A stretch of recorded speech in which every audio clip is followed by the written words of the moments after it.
This is Sports Jam. I'm Doug Doyle. USA's Wrestling's Beat the Streets Final X event is coming up on June 14th at Prudential Center in Newark.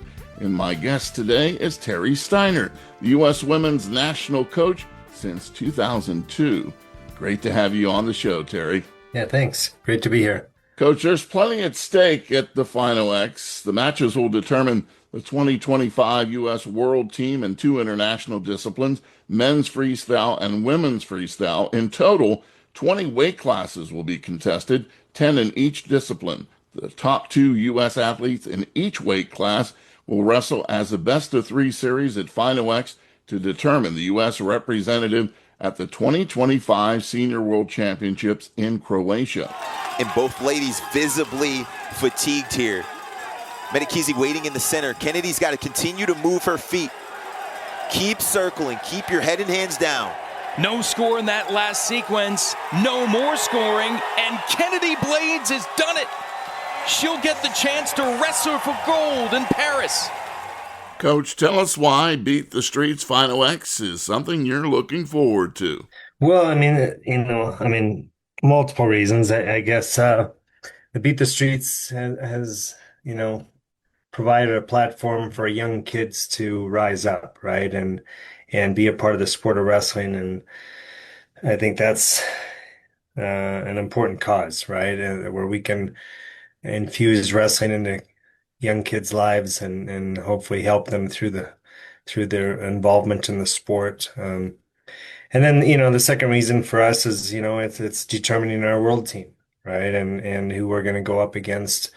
Who we're going to take overseas and go against the world in September. So, there's a lot at stake, and, everyone knows that. And, it's the Olympic year every 4 years. And in between that, we have a world championships, every year. So, it's the start of a new quad. It's an important quad because, LA Olympics in 2028. So everyone's, trying to kind of set the tone and put themselves in a place to, kind of take over for the next 4 years, right? And kind of make their mark and kind of set their stake, so to speak, in these weight classes. So, we're excited. We're a lot of excitement this next week and finally get our team together so we can just get to work, right? You've really seen the growth in the women's side of the sport, from non-Olympic to the USA's first female Olympic medalist in 2008 through today's team. What has impressed you most about the growth of women's wrestling? Well, I think, if I go back to 2002, I knew that kind of two parts to my job. One part of the job was, trying to win world championships and win medals as a team and individuals. That was the first part of my job. The second part of my job was helping people see the value in the sport of wrestling for young girls, right? And I think it's a very male-dominated sport, and change is hard. And we were being held back more by people inside of our sport, I think, than we were by people outside the sport. People that lifelong coaches that believed in the sport of wrestling, but they wouldn't put their daughters in the sport. They would send their daughters across town to Taekwondo and Judo class, but they wouldn't include them in their wrestling rooms, right? And so changing that mindset and helping them see the value of the sport and how it could have, value on their young daughters, just like it had their young sons. I mean, that just took time. And once that happened, that's when growth happened. And that just took time for that to happen. And some of it happened because, we had, if you go back to 2002, there were a lot of coaches that, women just weren't involved in the sport. Now our young coaches, they don't know wrestling without women involved, right? And so it's just opened up a whole different mindset and welcoming to females in the sport of wrestling. Tamira Mensah-Stock has plenty left, and the American with that dream of finally standing atop the podium at the Olympics, it is here. Tamira Mensah-Stock of the United States has won an Olympic gold medal. We've had a couple of great women wrestlers here on SportsJam. We had Tamara Mensah-Stock, the gold medalist in 2020. We've also Mhm. had Adeline Gray here on the show. So we've talked about women's wrestling here on this program. It has continued to grow. And in 6 Olympics, you've coached 4 gold medalists, 3 silver medalists, and 6 bronze medalists. What went through your mindset when you were building this program to have so much success? Well, I don't know, I mean, the goal outright from USA Wrestling and the US Olympic Committee is to win medals, right? And that's what this is about. As a coach, I don't think that's what wakes you up every day, right? I mean, I think you get involved in the sport, and I made the decision to stay involved in the sport as a coach and make it my lifelong journey. Because I know the value of the sport on young kids, and I know that because their involvement in the sport of wrestling, we can help them be stronger people, stronger citizens, that know how to deal with life as it comes to them and deal with life's adversities. And so that's that's what I want to see. I want to see, yeah, I want to see Tamara Mensah-Stock win a gold medal, but I also want to see her in 10, 15, 20 years from now in successful careers, successful marriages, and a happy, person that is dealing with life. That's when true success happens for me, right? Medals and championships are great, but if the only thing we've done is teach them how to win an Olympic and haven't taught them how to deal with life's issues, then I don't know if we've done our job, to be honest. Well, winning titles and being outstanding wrestling is something you've known all about pretty much all your life. As you've talked about, you've stayed in the sport before joining USA Wrestling. Terry Steiner was an assistant coach at Oregon State University and the University of Wisconsin, but he was a national champion and the outstanding wrestler at the 1993 NCAA Division I championships and a 3-time All-American for the University of Iowa. And there's been another stall call, and that will be a point for Steiner. And with that penalty point, Sunderland leads 7-5. Riding time advantage makes the score effectively 7-6 Sunderland. Two things can happen. If Sunderland gets hit with another stall call, it's a tie match. Or if Steiner gets a takedown, he can win the bout. And Steiner's in on Sunderland here. This could be a takedown. It's close. What is it, Jet? No call. Nothing yet. Referee stops the match.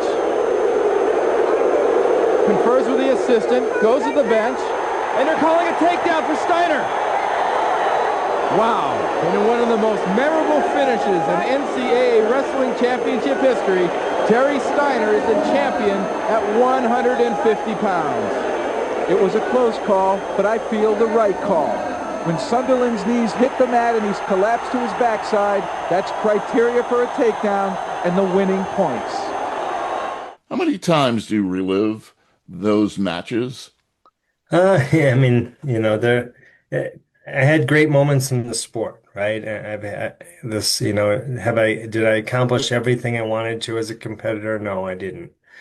But I don't know many people that do, right? And so you take what you get, and then, you take the lessons learned, and hopefully I can pass those on to the next generation, right? And they can take it from there and do with it what they will. But, I was very fortunate in my life to, first of all, be around a family that supported the efforts of what I was doing, right? And I grew up with a twin brother. The Lord blessed me with a twin brother that helped me stay accountable, gave me a built-in workout partner. And we pretty much lived the parallel lives up until we were 30 years old, right? We were both competing and both training and both assistant coaches at that time. And then, this journey took us on a little bit different route, right? And I went into women's wrestling, but we've still utilized each other and helped each other along the way. We still talk on the phone every day. He's still coaching. I'm still coaching. We still help each other out. But we've been very blessed to be around, great leaders, great coaches, that have lifted us up our whole lives, right? And I just feel it's our duty to pay that back, right? And to give that back to society and give that back to the next generation. So, it's my journey in wrestling has been far from perfect, but it's been a great journey, and really enjoying where we're at right now. Seeing women involved in the sport and welcomed into the sport like I was as a young boy, right? And now we're seeing young women being welcomed in with open arms, and that wasn't like that always. And so um, I think that's, wrestling's done so much for our family, my brother and I, and we're very fortunate to be in the positions we're in. Without your brother, would you have become a national champion? Well, I'd like to think so, but I also know the impact he had on my career, right? And there was a time when no matter what I did, I couldn't keep up with Troy Steiner, right? And I was always trying to be like Troy, and until I let that go and just tried to be the best Terry Steiner I could be, that's when my career took off, right? But Troy had great success too. He was also a national champion, right? He was also, he was a four-time All-American. He was national champion in high school. I was a two-time state champion. He was a three-time state champion, right? And he was always a notch ahead of me, and very supportive. Man, we did everything together. I mean, we lived together till we were 30 years old, right? And trained together and did everything. So I'd like to think I could have had the success I had without him, but I also know the impact he's had on my life and my career to this day. Kind of reminds me of, even though they weren't twins, Reggie Miller and Cheryl Miller, how they kept each other going. And Reggie would think, hey, I scored 30 points tonight. And he'd come home to dinner and Cheryl would say, yeah, I had 35. So that has to be a very competitive, but a wonderful atmosphere for both of you. And congratulations to both of you on amazing careers. How good will this year's team be on the women's side? Well, it's interesting. I mean, on paper, I think we're going to have a very strong team, right? But we're going to have some young, unproven people on the team as well, right? I mean, we have. I would just go through the lineup a little bit of the people that are in place. We have at 50 kilos, Aaron Galston, who's a seasoned veteran, who's been around a long time, won a couple, I think three junior world medals, but has yet to make a senior world team. Now she's in a position where she can do that, right? But then we have Audrey Jimenez, who's an up and coming gunslinger, right? Who has won, you know, multiple world medals at the junior level, at the cadet level, at the U23 level. And this would also be her first senior level world team. So they've had great success on the international level at the lower levels, not so much at the senior level. So how they can step in and perform at the senior level, we'll see. Do I think they're able to do that and capable of that? Yeah, I do. But it's not going to go down without a fight. It's a strong weight class around the world, and whoever makes the team, whether it's Audrey or Aaron, there's definitely going to be challenges ahead for them, right? And so, but both of those are, in line to take the spot, in the next couple weeks. So at the next way, we have a young girl, Brianna Gonzalez, and Felicity Taylor. Brianna Gonzalez is I believe one-time national champion at the University of Iowa. Felicity Taylor won a national championship at the University of Iowa, and I think two titles at McKendree, if I'm right in that. Felicity's been on a U23 world team. I think she was fifth in the world at the U23 level. But again, neither of them have senior world experience. I think they're capable. 37 seconds to go, 6-5 lead for Felicity Taylor, but she's going to need to get to 7 points. All 2s for Brianna Gonzalez. So from a criteria perspective, Felicity needs to get to 7. 6-6 won't do it. That's right. So pressure's on Taylor. Gonzalez defense holding up. 10 seconds to go. Working short offense. Dropping in, can't get it. And Brianna Gonzalez gets it done. 6-5 on to Final X.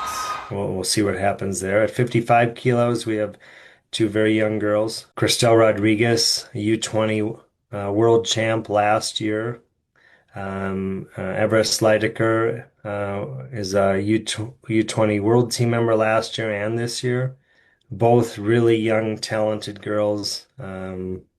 Beat some great people along the way to be in the spots they're in the Final X. And again, I think they're very capable, but we're unproven there. At 57 kilos, we have Helen Maroulis, one of our storied athletes within women's freestyle wrestling in the USA, and kind of an icon, a living legend, if you will. A 3-time Olympic medalist, 4-time, I believe, a 4-time world champion. Brings a ton of experience, and her ceiling is as high as it can be, right? But she's also getting towards the end of her career, and she knows that, and so how long can she hold on, I think, is the thing. And I think if the Olympics weren't in LA, she might have been retired already. But I think that draw to LA and having the Olympics at home is keeping her engaged, right? And to see if she can do, she's already done something no other American female wrestler has done and won 3 Olympic medals. But can she win a 2nd Olympic gold medal that nobody has done, right? And I think both those things are high on her task list. Looking to win a 3rd Olympic medal, Bruce Baumgartner has the most U.S. Olympic wrestling medals with 4. Kyle Snyder later in these games also has a chance for a 3rd like Maroulis, who takes the first step here. 7-2 for the American. Lose a contact, no problem. She'll put it back in and get ready to move on to the quarters. A smile for the American from Rockville, Maryland.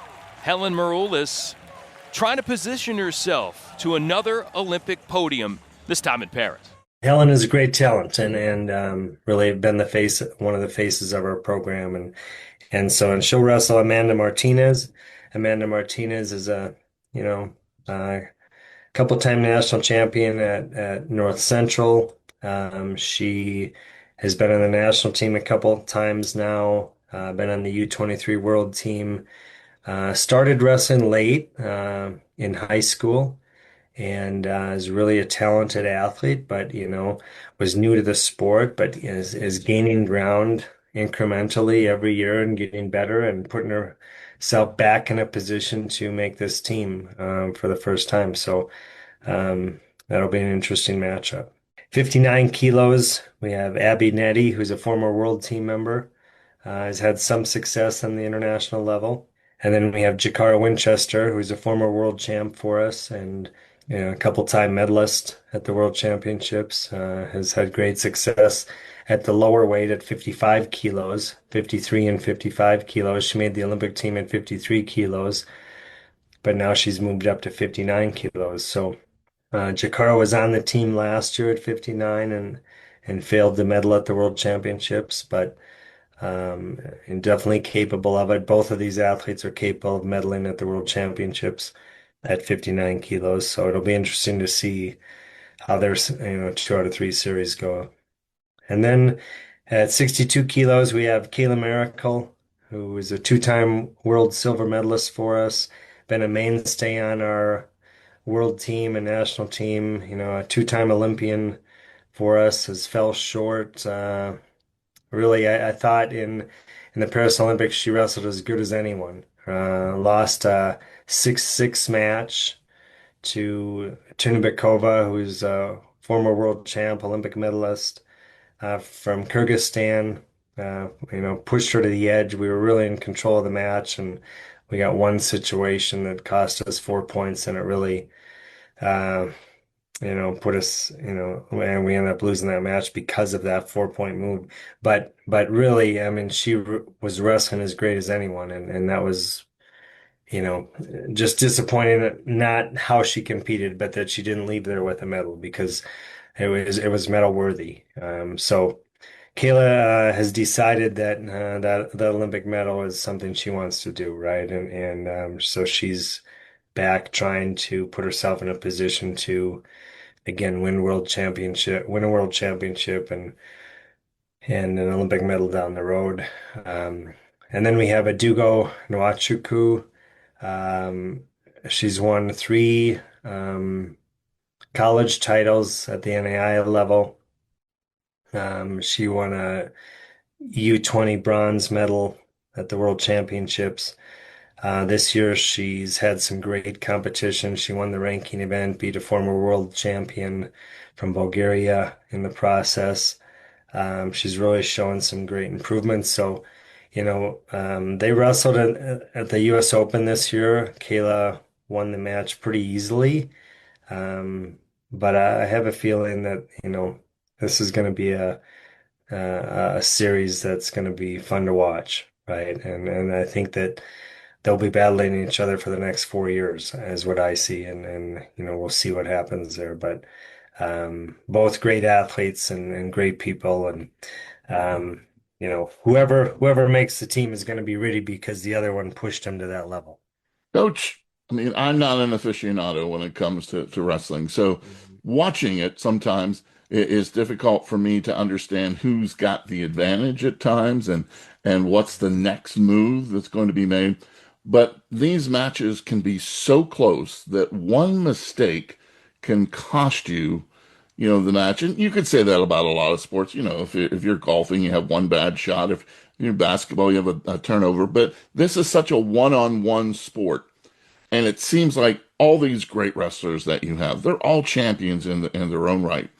How do you get them prepared to not make that one big mistake that could cost them a chance at either an Olympic medal or winning Final X? How does that happen? There's no shortcuts, right? There's no secrets to it. It's about just being disciplined, right? Being disciplined in your training and how you do things in the wrestling room. It's being consistent in what you're doing. We try to put them in tough situations on a daily basis that they're going to have to kind of think tactically and technically to find their way out of it. And the more you put them in those tough situations, the more comfortable they become, right? And there's no secrets really at this level, right? Everyone knows everyone, right? And they know their best attacks, they know their defenses, they know their tendencies. But can they stay disciplined, right? Throughout the match. And I think it's probably no different than watching basketball or football or something like that, right? The team that stays disciplined to their own skills and disciplined to their tactics and how they're supposed to win the game. I mean, those are the teams that eventually do it. And sometimes it's nothing about that. I'm not a big basketball guy, but watching the NBA playoffs, the last few weeks, I mean, it's amazing how intense and physical those games have become, and more so than I've ever seen before. And sometimes it's just it's nothing about technique and tactics. Sometimes it's just finding a way to win, right? And finding a way to get your hand raised and learning how to win those ugly matches is just as important as anything, right? And so, we talk about technique and tactics and being disciplined and things like that, but at the end of the day, we're in a fight, right? We're in a fight out there, and you got to find a way to get your hand raised, right? And so sometimes you can throw everything out the window, and who wants it more, right? And who's willing to, push themselves to that level and to get what they want, right? And it comes down to that sometimes. But yeah, we definitely have some great competitors on this American team, no matter who steps into that lineup in a couple weeks. And but again, the level, not just in within the US, right, the level across the globe has risen, right? And a lot more pe people, a lot more coaches around the world paying attention to women's wrestling. And because of that, the level has risen dramatically. Is there any country that has really stepped up over the last couple of years that maybe you didn't anticipate? Well, I mean, what amazes me are the small countries like a Mongolia, right, who have a population base of what, 3.5 million or something like that, and how tough they can be year after year, right? It just amazes me. Or a country like Ukraine who is going through turmoil within their country, and the focus is not on sports and leisure and all these kind of things, right? It's about survival and but but it also gives these countries a freedom too. Like these athletes from Ukraine know that they're stepping on the mat doing what they love to do, right? And they don't take that for granted, right? And so when they're out there on that mat, they're making the most of their journeys. They're proud of their Ukrainian flag, right? And so there's a lot of strength gained from that as well. So, countries like that, I mean, Mongolia, just because of the sheer size of their country is not that big and the population base, but yet they continue to generate great athletes out of their program. And then the countries that are always strong, like Japan and China, right? They just reload every year, right? Every 4 years after the Olympics, it's like you think they have an Olympic champion retiring, and they also have one rising right behind them, right? And so they've proven that if you put time, attention, and effort into something, you can make good things happen, right? And so um, yeah, I mean the level has risen for sure. The landscape has changed a lot in the last 23 years. But the thing that hasn't changed is Japan is still the country everyone's chasing. I think we're getting closer. I do. I think nobody's had the growth like we've had, right? Nobody has the infrastructure like we have with our athletics a part of our academic systems, right? Our high schools, our colleges. Nobody has that like that, right? And very few countries have that kind of thing. I mean, Canada does, but they don't have the population base behind it, right? But with our growth and that we've had at the state level, and with our growth that we've had now at the collegiate level, we really think that our time is coming, right? Our time is coming to knock on that door, but Japan is not going to fall down, right? We're going to have to climb over them. They've made that very clear over the last 23 years, right? That we've been close times. In 2003, we tied them at the World Championships, but they had more champions than we did, right? And although we had more medalists than they had. So it's just they definitely give us something to, I always tell our athletes, don't hate Japan. Let's thank them, right? Let's thank them because they're helping us become who we want to become, right? And there's going to be a day that we're going to take over this world of women's wrestling, and we're going to thank Japan for everything they did for us along the way, right? Because they pushed us to the edge every year, right? What a great outlook. That's why you are so successful. Just two more questions. Can you go to a high school match and go, yep, she's going to be a national champion? I don't know if I can do that. I wish I could do that. But I think when I'm around someone during camp, when we're around them in camp, for a few weeks, you can definitely start to tell the difference between someone that's finding ways to get their hand raised and not, right? And it's usually no secret, right? It's usually there's some discipline in how they go about their daily lives. There's some structure to it, right? There's an excitement to it. They bring a positive attitude into things. And they're just always eager to learn, right? And they're always trying to get better. And so, yeah, I don't know if we can just tell by watching a match in front of us, but athleticism helps, right? I mean, but like Coach Gable always used to tell us, the better wrestler doesn't always have to win the wrestling match, right? There's other ways to win, right? And so the best athlete, the best wrestler doesn't have to do that. And so, you know, there's some intangibles that people bring to the table that, and I would say that with an Adeline Gray. I mean, Adeline Gray is a six-time world champion for us, a two-time Olympian, um, and Olympic silver medalist. But, she wasn't the most athletic person on the wrestling mat. She found a way to wrestle with her body, right? And with her skill set. And, everyone brings something special to the table.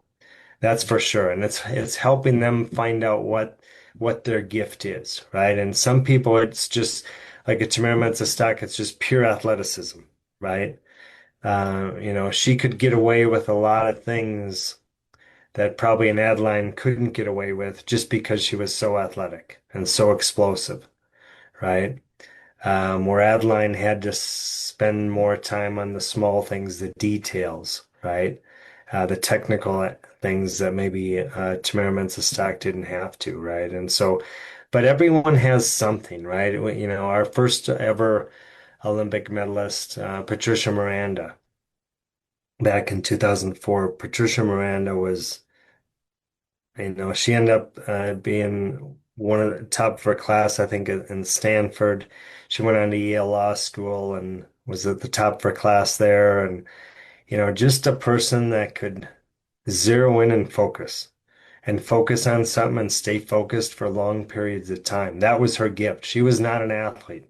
She forged her way onto that wrestling mat. But because of how intelligent she was and because of her ability to focus, um, on something for a long period of time, that was her special gift, right? And it's helping athletes realize what their gifts are and let's utilize that, to your advantage and not try to be someone else. We can spend our lives trying to be someone else, right? And just like I did when I was young in college, right? I was trying to be my brother, trying to live up to him, trying to um, be on the same playing field as him, and I couldn't. There was a time where I couldn't until I let that go, right? And just tried to do things my way and did the best that I could do, right? And that's when my career took off. And I think it's helping athletes finding their special gift and let's use it and let's get the most out of it, right? And everyone brings something to the table.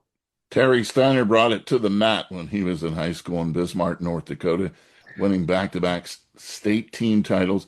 He had a career prep record of 128-14, including 69 consecutive victories on the mat. Now you can watch this whole Final X competition live at Prudential Center on Saturday, June 14th, or on demand at flowwrestling.com.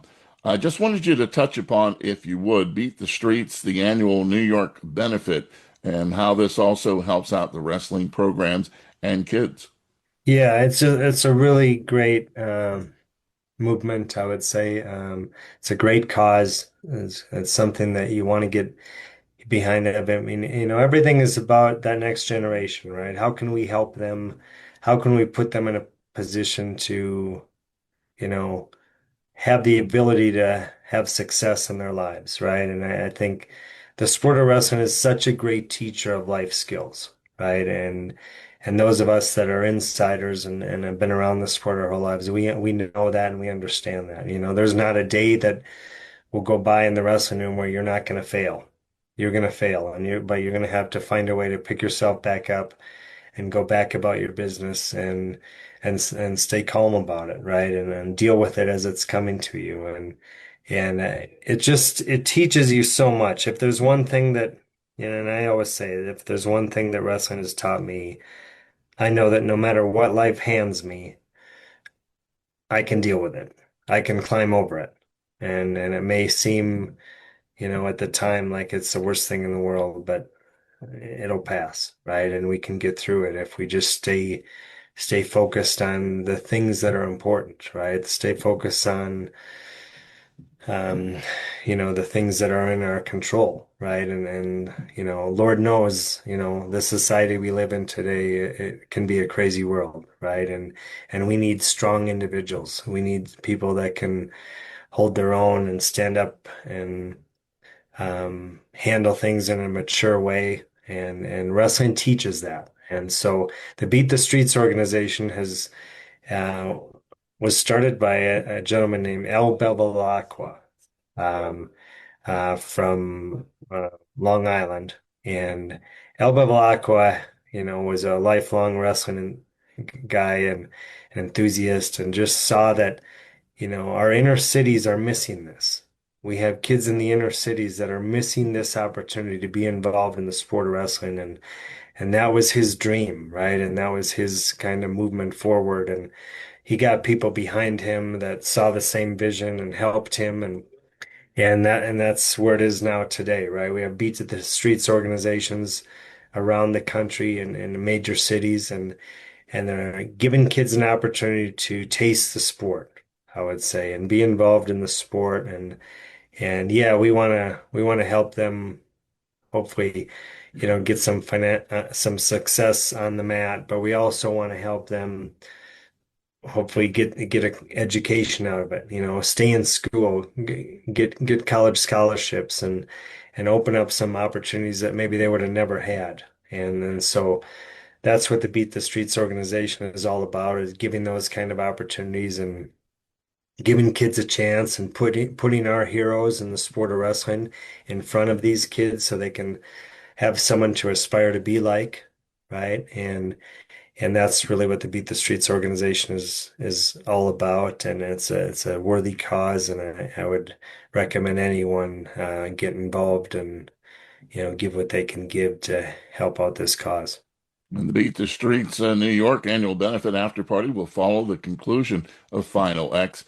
Hey, it's obvious after this show, right? The U.S. women's national team is in great hands and has been since 2002. Coach Terry Steiner, thanks so much for joining us on Sports Jam, and continued success. Thank you very much. I appreciate it.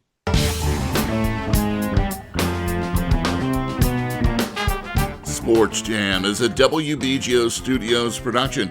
You can hear all the past shows by going to wbgo.org/sportsjam or wbgo.org/studios.